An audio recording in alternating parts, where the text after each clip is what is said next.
Start کرتے ہیں فقہ و علوم الفقہ. فقہ جو ہے نا قرآن کے اندر بھی اللہ تعالیٰ نے اس کا جو لفظ استعمال کیا ہے وہ بھی آپ کو علم ہے, اور اس طرح اللہ تعالیٰ نے فقہ کا جو لفظ ہے نبی پاک صلی اللہ علیہ وسلم نے بھی کیا ہے حدیث مبارکہ کے اندر. ٹھیک ہے, من یرید اللہ بخیرا یفقہہ فی الدین, اللہ تعالیٰ جس کو دین کی سمجھ دینے کا ارادہ رکھتا ہے اسے اللہ تعالیٰ دین کی سمجھ عطا کرتا ہے. جس کے ساتھ بھلائی کا ارادہ رکھتا ہے اللہ تعالیٰ اسے دین کی سمجھ عطا کرتا ہے. تو ایک لمبا موضوع ہے. اب فقہ کی ضرورت اہمیت آپ کو پتہ ہے, ہر دور میں حالات بدلتے ہیں, واقعات بدلتے ہیں, اور ان بدلتے رجحانات اور بدلتے حالات اور واقعات اور جو دور جدید ہے اس کے اندر فقہ کی جو ضرورت ہے یہ ایک مسلم ضرورت ہے, اور بہترین جو ہمارے مسائل کا حل ملتا ہے وہ ہمیں یہاں سے ملتا ہے. اب بہت ساری چیزیں ایسی ہیں, بہت سارے کویشچنز ایسے ہیں جو ہمیں ان کا حل براہ راست ہمیں حدیث یا ہمیں قرآن سے اس کا براہ راست نہیں مل رہا ہوتا, مگر ہم اس کے حل قرآن اور حدیث کے مطابق ہی ہم اس کی کسی چیز پہ ہم قیاس کر کے اجماع کر کے ہم اس کو ہم لے کے آتے ہیں. تو یہ فقہ جو ہے نا اس علم کو جاننا اور اس کے بارے میں آپ کی سوچ اور سوچ و بچار جو ہے وہ انتہائی ضروری ہے. اگر آپ اس کے بارے میں کلیئرٹی نہیں رکھتے, اگر آپ اس سے استفادہ نہیں کرتے تو پھر یاد رکھیے بہت سارے مسائل جو ہیں وہ آپ کے کلیئر نہیں ہوں گے, بہت سارے مسائل کے اندر آپ الجھتے رہیں گے. اور دور جدید کے اندر جب کہ ہر چیز ٹیکنالوجی پہ کنورٹ ہوتی جا رہی ہے, روز ٹیکنالوجی بدل رہی ہے, روز جو اصول و ضوابط ہیں وہ بدل رہے ہیں, تو اس لحاظ سے فقہ کی جو چیزیں ہیں اس کا جاننا ہمارے لیے بہت ضروری ہے. لہذا آج ہم اصول فقہ کو دیکھتے ہیں, اور اس میں ایک بڑی کتاب جو ہمارے سلیبس میں بھی شامل ہے وہ ہے نظام الدین شاشی کی اصول شاشی, نظام الدین شاشی کے اصول فقہ, ہم اس کو مطالعہ کریں گے. اس کے ساتھ ساتھ کتابیں اور بھی ہیں, میں آپ کو صرف یہاں پہ بڑی بڑی کتابیں بتا رہا ہوں. اس میں الوجیز ہے عبد الکریم زیدان کی, مسلم الثبوت ہے وہ ہم نے پڑھنی ہے, اور اس کے ساتھ ساتھ اصول فقہ پر ایک نظر عاصم حداد کی, یہ بکس ہیں. باقی اس کے علاوہ اور بہت ساری بکس ہیں جن کا ہم نے مطالعہ کرنا ہے. تو سب سے پہلے میں آپ کو اصول فقہ بتاؤں گا, اور اصول فقہ پہ ہم نے بات کرتے جانا ہے. تو سب سے پہلے آپ دیکھیں جی اصول فقہ کیا ہے. اصول فقہ میں بہت سارے اصول آ جاتے ہیں. وہ اصول آپ کو پتہ ہے ہم یہاں پہ ڈسکس کرتے ہیں جی خاص عام. یہ آپ نے سنتے جانا ہے, اور آپ کو یہ بتا دوں ایسے کویشچن پیپر میں بھی اور بورڈ اور جو آپ کا انٹرویو سلیکشن کمیٹی ہوگی وہاں پہ بھی ایسے کویشچن آتے ہیں, اور یہ بالکل جنرل سے کویشچن ہے, ہمیں نے اس پہ کوئی وقت نہیں لگانا یا ہم نے اس کا مسئلہ کو اتنا نہیں جانا. پیپر میں جو سوال آتا ہے وہ آ جاتا ہے, خاص کی تعریف پوچھی ہوتی ہے, کہا جاتا ہے کہ یہ اصول فقہ کی کون سی اصطلاح ہے, یہ آ جاتا ہے. جیسے کہ متقابلات النصوص کے بارے میں ہر بار سوال آ رہا ہے, اور تدریج کے والے سے جیسے قلت تکلیف ہے اور عدم حرج ہے اور نسخ ہے, اس کے بارے میں سوال ہر بار آ رہا ہے. ایسے فقہاء کا جو تعارف میں کوئی ایک آدھا سوال وہ ہر بار آ رہا ہے. تو ان چیزوں کا جو علم ہے وہ بہت ضروری ہے, یہ آپ کو میکسیمم پتہ ہونا چاہیے, وہی ہماری کوشش ہے. مشترک مؤول, حقیقت, مجاز, مطلق مقید اور صریح کنایہ, ان ساری چیزوں کو ہم نے یہاں پہ آج انشاءاللہ تعالی ڈسکس کرتے جانا ہے. یہ وہ عربی گرامر کے لحاظ سے ہم نے اس کو مشکل نہیں بنانا, بلکہ ہم بالکل اس کو آسان طریقے سے آپ کے سامنے اس کو بتانے کی کوشش کریں گے. تو سب سے پہلے دیکھیں جی ہم نے لکھا ہے خاص اور عام. خاص جو وہ لفظ ہے وہ جو انفرادی حیثیت سے خاص اور خاص پر بولا جائے, وہ جو انفرادی حیثیت سے خاص پر بولا جائے. اچھا, یہ اب انفرادی حیثیت سے مراد یعنی کہ جو لفظ کسی خاص کے لیے بنایا گیا ہو اور اسی پہ بولا جائے, یہ میں آپ کو بتاتا جا رہا ہوں. اس کی اقسام ہیں 3, یہ پوچھا جا سکتا ہے کہ خاص کی اقسام کتنی ہیں. 3 اقسام ہیں. کتنی اقسام ہیں؟ 3. اب ہو سکتا ہے کوئی لفظ فرد پہ بولا جائے, ہو سکتا ہے کوئی لفظ نوع پہ بولا جائے, ہو سکتا ہے کوئی لفظ جنس پر بولا جائے. اب اس کے اوپر عمل کرنا جو ہے نا, عمل کرنا واجب ہے. یہ آپ نے یاد رکھنا ہے. انفرادی حیثیت سے جو کسی خاص کے لیے لفظ بولا جائے اس کو کیا کہتے ہیں ہم؟ خاص. اب خاص 3 طرح سے ہے, یا فرد پہ ہے, یا نوع پہ ہے, یا جنس پہ ہے. اب عام کی ہر وہ لفظ جو افراد کی ایک تعداد اپنے اندر شامل شامل کرے، اس کو کیا کہتے ہیں ہم عام، ٹھیک ہے، یعنی کہ جو عام جنرل لفظ بولا جاتا ہے۔ اب اس کی بھی دو اقسام ہیں، ایک قسم ہے مخصوص عنہ البعض اور ایک قسم ہے غیر مخصوص عنہ البعض۔ یاد رکھیں یہ فقہ تھوڑی سی آسان نہیں ہے، یہ تھوڑا سا مشکل سبجیکٹ ہے، مگر صرف آپ نے اس کو دیکھتے جانا ہے، ٹھیک ہے، اور اس کو سنتے جائیے گا، سمجھتے جائیں گے تو آپ کو چیزیں زیادہ کلیئرٹی کے ساتھ آسان ہوگی۔ میں آج آپ کو کہہ رہا ہوں کہ آج کے لیکچر کے بعد انشاءاللہ تعالیٰ آپ کو ان چیزوں کے پڑھنے کی بھی ضرورت نہیں ہوگی، آپ آسانی سے اس کو کلیئر کر لیں گے، ٹھیک ہے۔ تو یہ آپ ہر وہ لفظ جو افراد کے تعداد کو اپنے اندر شامل کرتے ہیں، یعنی کہ جس کے اندر عام لوگ شامل ہوں، عام معنی شامل ہو، عام جنس شامل ہو، یہ سارے کے سارے اس کی مثالیں بھی بہت ساری میں یہاں پہ ڈسکس نہیں کر رہا۔ دوسری اصطلاح ہے مشترک معول۔ مشترک اور معول کیا ہوتا ہے؟ مشترک جو ہوتا ہے دو یا دو سے زیادہ ایسے معانی پر مشتمل جو حقیقت کے اعتبار سے ایک دوسرے سے مختلف ہوں، یعنی کہ ایسے الفاظ پر مشتمل، ایسے الفاظ یا معنی پر مشتمل، الفاظ یا معنی پر مشتمل جو حقیقت میں یا معنی میں مختلف ہو۔ اس کی مثال میں نے آپ کو بتا دی، آپ کہہ سکتے ہیں اس کی مثالیں جو ہے مشتری، اب مشتری خریدنے والے کو بھی کہتے ہیں، ٹھیک ہے، اور مشتری ستارے کو بھی کہتے ہیں۔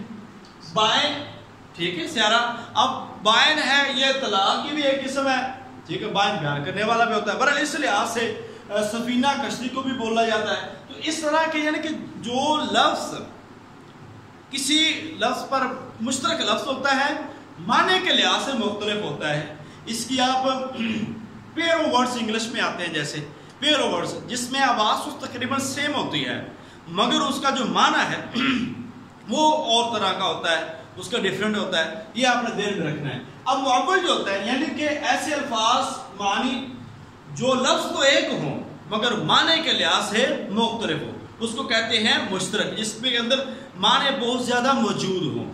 اب جب معنی ترجیح پائے جائے، جب ایک معنی دلیل کے ساتھ ترجیح پا جائے اسے کہتے ہیں معول۔ جب ایک معنی ترجیح پا جائے تو اسے کیا کہتے ہیں؟ تو معول ہوتا ہے۔ اب ان دونوں پر عمل واجب ہوتا ہے، ٹھیک ہے، جب معنی ترجیح پا دیا جائے اس وقت اس پر عمل کیا ہوتا ہے؟ واجب ہوتا ہے، یہ آپ نے ذہن میں رکھنا ہے بس۔ معول مشترک کے اندر بہت سارے معنی پائے جاتے ہیں، جس لفظ ایک ہوتا ہے معنی مختلف ہوتے ہیں۔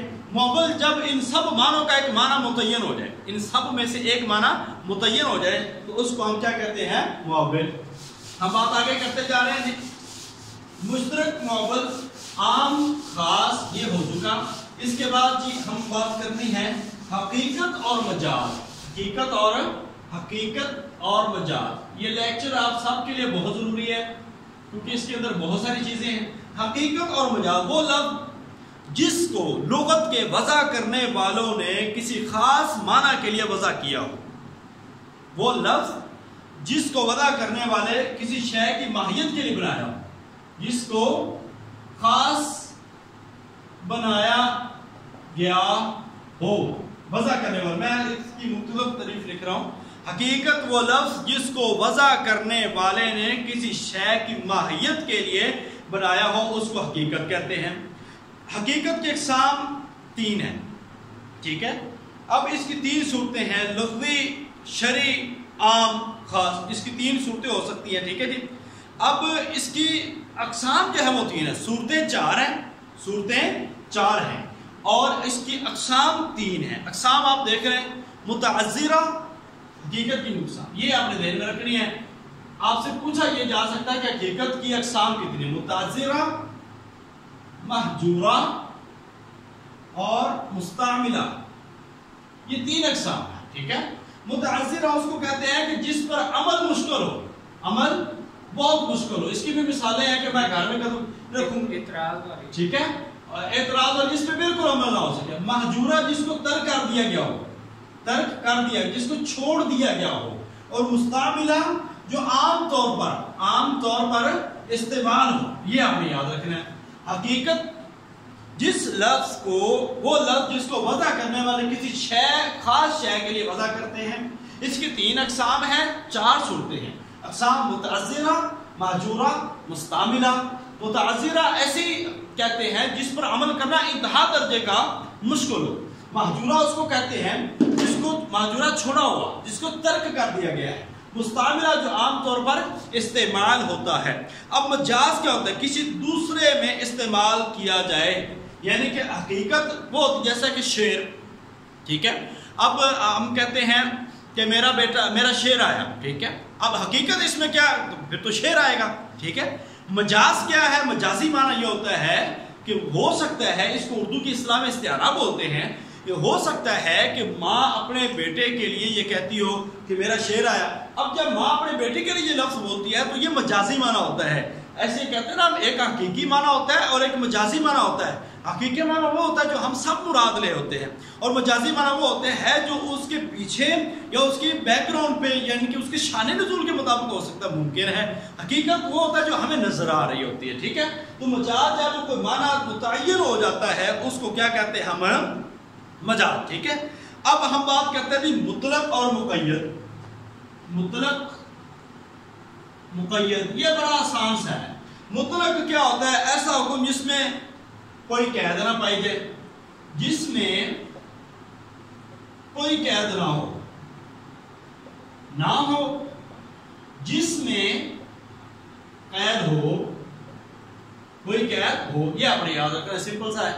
مطلق اس کو کہتے ہیں یعنی کہ جس کے اندر کوئی تخصیص نہ ہو، کوئی قید نہ ہو، ٹھیک ہے۔ اور مقید جب قید لگا دی جائے تو اس کو ہم کیا کہتے ہیں؟ مقید کہتے ہیں، اس کو ہم کیا کہتے ہیں؟ مقید۔ نیکسٹ چیز جو ہے نا، یہ سمجھا کہ حقیقت ایسا لفظ جس کو وضع کرنے والوں نے کسی خاص ماہیت کے لیے بنایا ہو، اس کو حقیقت کہتے ہیں۔ تین اقسام: متعذرہ، محجورہ، مستعملہ۔ متعذرہ عمل مشکل ہو، محجورہ چھوڑا ہوا ہو، مستعملہ عام استعمال ہو۔ مجاز وہ ہوتا ہے جب اس لفظ کو کسی بھی دوسرے معنی میں استعمال کیا جائے، یعنی کہ جیسے میں نے آپ کو بتایا شعر کو ماں جب کہتی ہے۔ اب استعارہ بھی ہے، ہم استعارہ کی بھی بات کر لیتے ہیں۔ استعارہ کا لفظی معنی ہوتا ہے ادھار لینا۔ استعارہ کا لفظی معنی کیا ہوتا ہے؟ استعارہ کا لفظی معنی یہ آپ نے یاد رکھنا ہے، استعارہ کا لفظی معنی ادھار لینا۔ اب اس کی اصطلاح میں اس کو کیا کہتے ہیں؟ اصطلاح میں کہتے ہیں جب کسی لفظ کو اس کے حقیقی معنی کی بجائے مجازی معنی میں اس طرح استعمال کیا جائے کہ اس میں تشبیہ کا تعلق پایا جائے تو اس کو کیا کہتے ہیں؟ ہم استعارہ۔ جیسا کہ میرا چاند آیا، میرا چاند آیا۔ ایک اور مثال ہے جو اردو ادب میں دی جاتی ہے، کس شعر کی آمد ہے کہ رن کانپ رہا ہے۔ اب یہاں پہ میدان جو کربلا ایک یہ کہا گیا اور دوسرا کہا گیا کہ حضرت علی المرتضیٰ رضی اللہ عنہ کے بارے میں کہا گیا کہ کس شعر کی آمد۔ اب حقیقی معنی تو شعر ہے، مجازی معنی کیا ہے؟ حضرت علی المرتضیٰ رضی اللہ عنہ۔ یہ استعارہ ہوتا ہے کہ کسی کے لیے ادھار لینا، ٹھیک ہے۔ اب ارکان استعارہ کتنے ہیں؟ 3۔ یہ تشبیہ کے تعلق کی بنیاد پر ادھار لیا جاتا ہے، یعنی کہ حضرت علی رضی اللہ تعالیٰ عنہ کے لیے لفظ ادھار لیا گیا تو اس کا مقصد کیا ہے؟ اس کا مقصد جو ہے وہ یہ ہے کہ اس میں تعلق پایا جاتا ہے تشبیہ کا۔ حضرت علی المرتضیٰ بھی شیر خدا ہیں، یعنی کہ وہ اتنے بہادر ہیں اور شیر بھی بہادر ہوتا ہے، لہذا یہ تھا تشبیہ کا تعلق جو ہے جس کی وجہ سے ان کو ادھار لیا گیا۔ جی کسی کا کوئی کویشچن؟ جی سر۔ جی سر السلام علیکم۔ میرا ایک سوال یہ ہے کہ مجاز اور استعارہ میں پھر فرق کیا ہوگا؟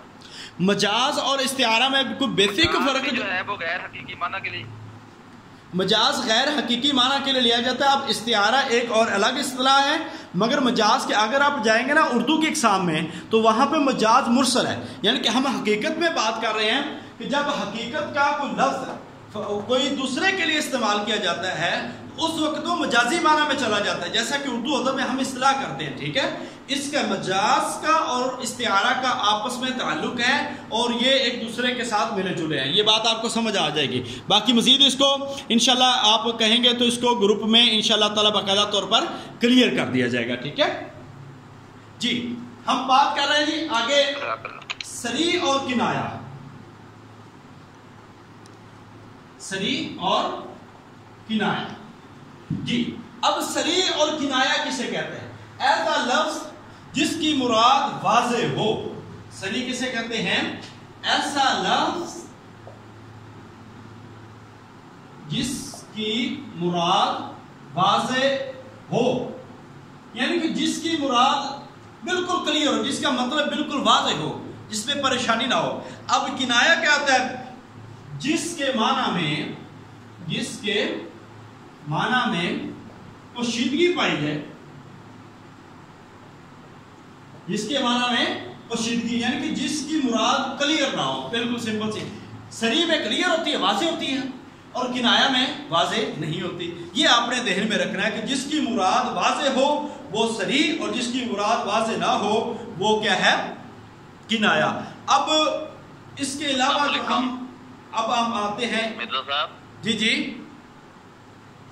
اچھا، یہ نا جو بھی آپ دو کر کے سمجھا رہے ہیں نا، جی ابھی آپ نے بتایا صریح اور کنایہ، جی تو ان دونوں کی مثال بتاتے جائیں کہ یہ لفظ صریح کے لیے اور یہ کنایہ کے لیے، ہر ایک دو کے لیے آپ ساتھ ساتھ مثال ضرور بتاتے جائیں، ذہن میں بیٹھتی جائے گی۔ جزاک اللہ۔ چلیں ابھی کچھ چیزیں تو میں نے لکھ رہی ہے، کیونکہ کام نا کافی زیادہ ہے، اور انشاءاللہ تعالی جیسے یہ نوٹس میں آپ کو شیئر کروں گا نا، اس پہ میں نے کافی مثالیں لکھی ہوئی ہیں، یہ آپ کو انشاءاللہ تعالی مل جائے گا، ٹھیک ہے؟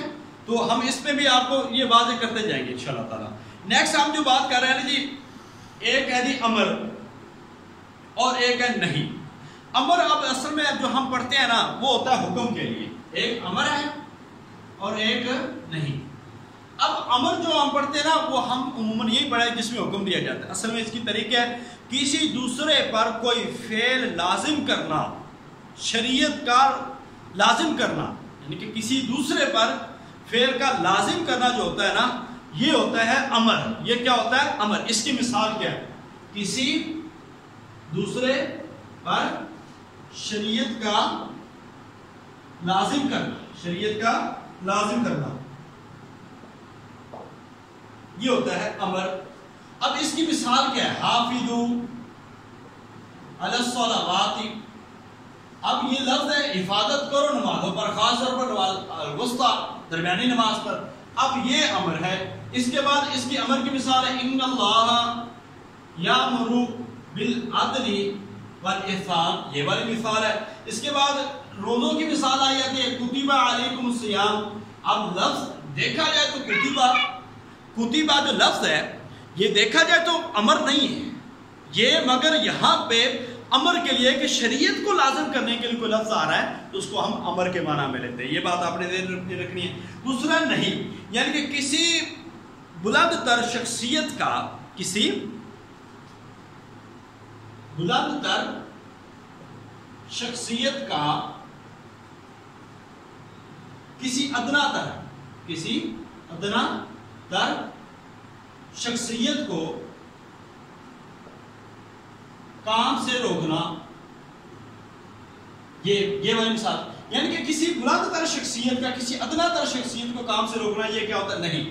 نفی کا لفظی معنی ہوتا ہے روک دینا، نفی کا معنی ہوتا ہے انکار کر دینا، نہیں کا مطلب ہوتا ہے روک دینا۔ اب یہ شریعت ہمیں روکے گی کہ ہم نے برائیوں سے رکنا ہے، ہم نے جو برے کام ہے شراب نوشی سے رکنا ہے، جیسا کہ اللہ تعالیٰ نے بہت جگہ پہ فرمایا نماز کے جو لا تقربوا الصلاۃ، اب یہ نہیں ہے، یہاں پہ نماز کے قریب نہیں آنا، یہ جو معنی ہے یہ نہیں کے معنی میں آتے ہیں۔ اب صریح اور کنایہ کی میں بات کر رہا تھا، تو اب اس میں جو لفظ ہے نا صریح کے بارے میں، جیسا کہ میں نے بیچا، ٹھیک ہے، اس میں جو لفظ صریح ہو گیا، واضح ہو گیا کہ میں نے بیچا، فرض کیجیے میں نے باغ بیچا، اب اس میں یہ صریح بالکل لفظ واضح ہے۔ اب کنایہ میں ہوتا یہ ہے کہ اس میں چھوڑا جاتا ہے، شبہ ہوتا ہے، پوشیدگی ہوتی ہے، اور شریعت جو ہے نا یاد رکھیں کنایہ میں بات واضح نہیں ہوتی۔ جب بات واضح نہیں ہے تو شریعت کے جو حکم ہے وہ پورے لاگو نہیں ہوتے۔ اس کی وجہ یہ ہے کہ میں چھوڑتا ہوں گونگے کے لیے، اب دیکھیں نا کوئی ایسا بندہ شبہ سے، آپ کو پتہ ہے جس پر شبہ ہو اس سے حد ساخت ہو جاتی ہے۔ اب اگر کنایہ کے ساتھ ہمیں شبہ آ جائے تو پھر حد ظاہر بات نہیں لگ سکتی، اس لیے اس علم کا جاننا اور اس علم کا ہونا بہت ضروری ہے۔ نیکسٹ ہم بات کرتے ہیں جی، اس پہ لمبی بات نہ ہو جائے، میں اس لیے آپ کو مختصراً بتا رہا ہوں، مزید اس کو ہم ڈسکس کر سکتے ہیں۔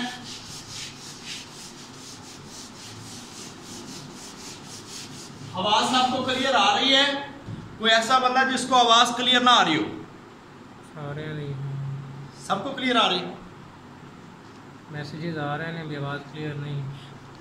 جی ہم اب مجھے بتا سکتے ہیں کہ سب کو آواز کلیئر آ رہی ہے؟ جی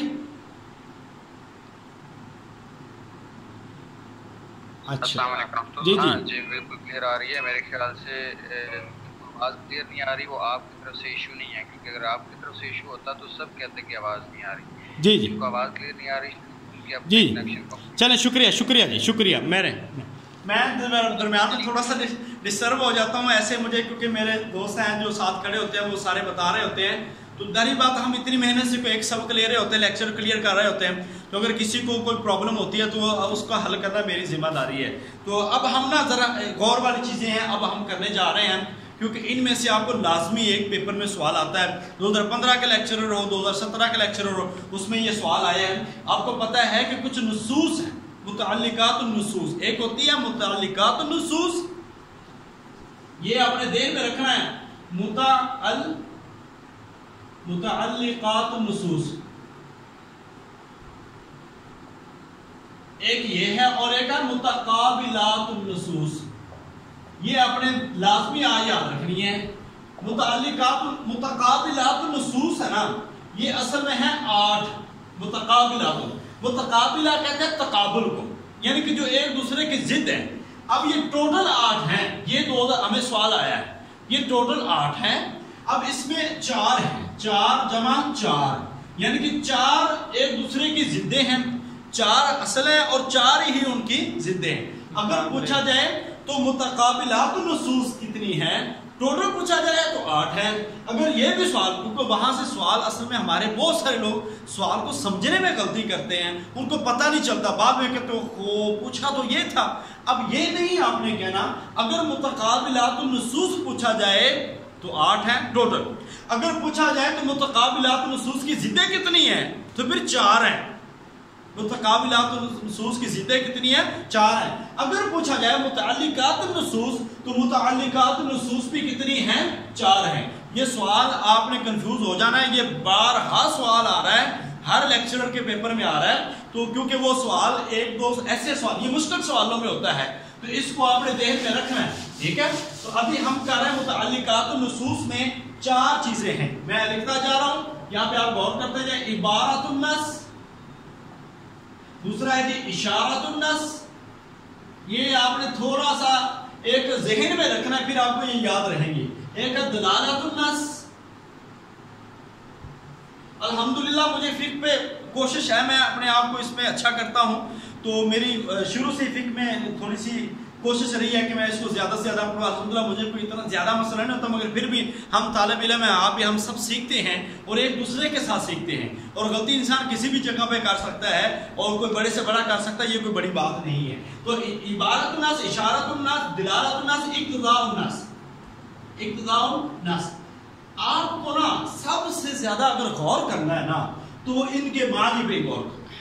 اگر آپ ان کے معنی پہ غور کر لیں گے نا تو میں آپ کو یہ بتا دوں کہ آپ کو کلیئر ہو جائے گا، معنی سے ہی آپ کو اس کی تعریف یاد ہو جائے گی، معنی سے. اب عبارت النص جو ہے یہ بڑی آسان ہے اور بڑی دفعہ آیا ہوا ہے، یعنی کہ ما صیغ الکلام لاجلہ، یعنی جس چیز کے لیے کلام کو لائی جائے، جس کے لیے کلام لائی جائے، جس کام کے لیے کلام لائی جائے، اس کو کیا کہتے ہیں؟ عبارت النص. جس چیز کے لیے کلام کو لایا جائے اس کو کیا کہتے ہیں؟ عبارت النص. یعنی کہ جو متکلم کے کلام کے مقصد کو واضح کر دے، جو بات کرنے والے کے بات کرنے والے کی بات کو واضح کر دے، اس کو ہم کیا کہتے ہیں؟ عبارت النص. عبارت النص ما صیغ الکلام لاجلہ، پیپر میں اس طرح سوال آ جاتا ہے، وہ کیا ہوگا؟ ما صیغ الکلام لاجلہ. یہ ہم نے پیپر 2015 کا جو ایسس کیا ہے اس کے اندر یہ سوال میں نے کروایا، تو یہ آپ نے ذہن میں رکھنا ہے. اب اشارت النص، وہ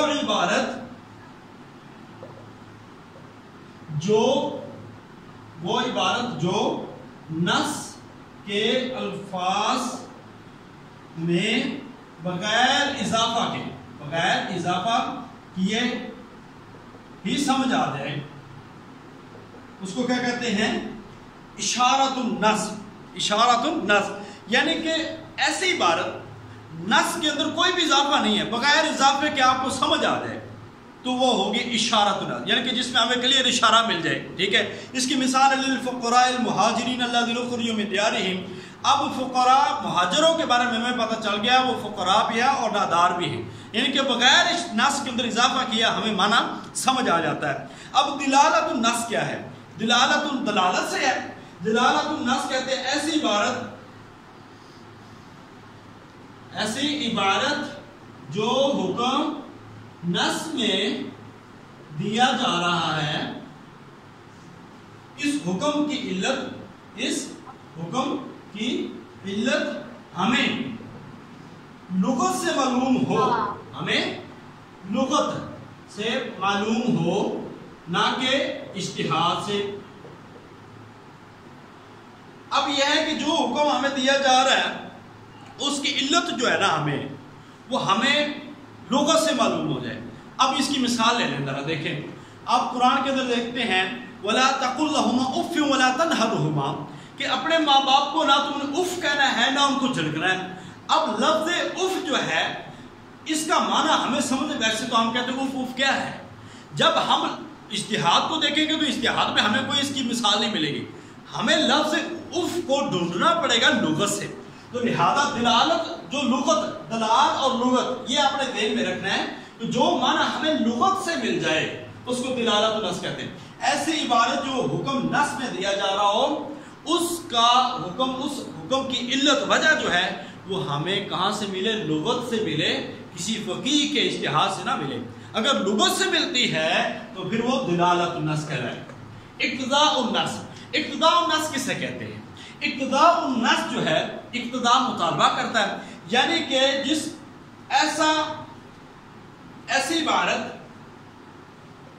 ایسی عبارت جو نص میں اضافہ کے بغیر سمجھ نہ آئے. اب آپ یہ بتائیں یہ کس کے ساتھ مل گیا؟ یہ اشارہ اضافہ کے بغیر سمجھ آ جائے وہ اشارۃ النص، اور اگر اضافہ نہ کیا جائے اور سمجھ نہ آئے تو وہ اقتضاء النص، یعنی کہ جس میں اضافے کا مطالبہ کیا جائے. اقتضاء کا لفظی معنی کیا ہوتا ہے؟ مطالبہ. اقتضاء کا لفظی معنی کیا ہے؟ مطالبہ. اب اس کی مثال لے لیں. اس کی مثال کیا ہے؟ جیسا کہ ہم کہتے ہیں انت طالقن، انت یا انت طالقن. اب یہ اور طالقن اصل میں طلاق کو کہتے ہیں. ٹھیک ہے. اور یہ ہو سکتا ہے امراتن طالقتن، ابھی اس کی صفت بھی بن سکتی ہے. ٹھیک ہے. اس کی طلاق یافتہ عورت، اس کی صفت بھی بن سکتی ہے. مگر اگر مرد کہہ دیتا ہے، ہسبینڈ یہ کہتا ہے انت طالقن، اب اس کا معنی ہمیں بغیر اضافہ کے سمجھ نہیں آ رہا. اگر انت طالقن اگر اس کی کوئی صفت کہہ رہا ہے، کوئی کام کہہ رہا ہے، اگر اس کا معنی جو مقصد ہے وہ طلاق کا نہیں تھا تو پھر ظاہری بات اگر ہم نے یہاں پہ جو معنی لکھا ہوا وہی لے لیا تو پھر تو طلاق ہوگی.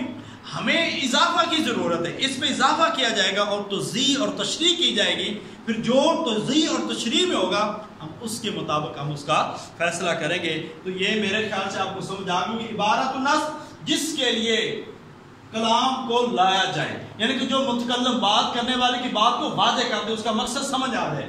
عبارت النص، اشارت النص کا وہ عبارت جو نص کے الفاظ میں بغیر اضافہ کے سمجھ آ جائے.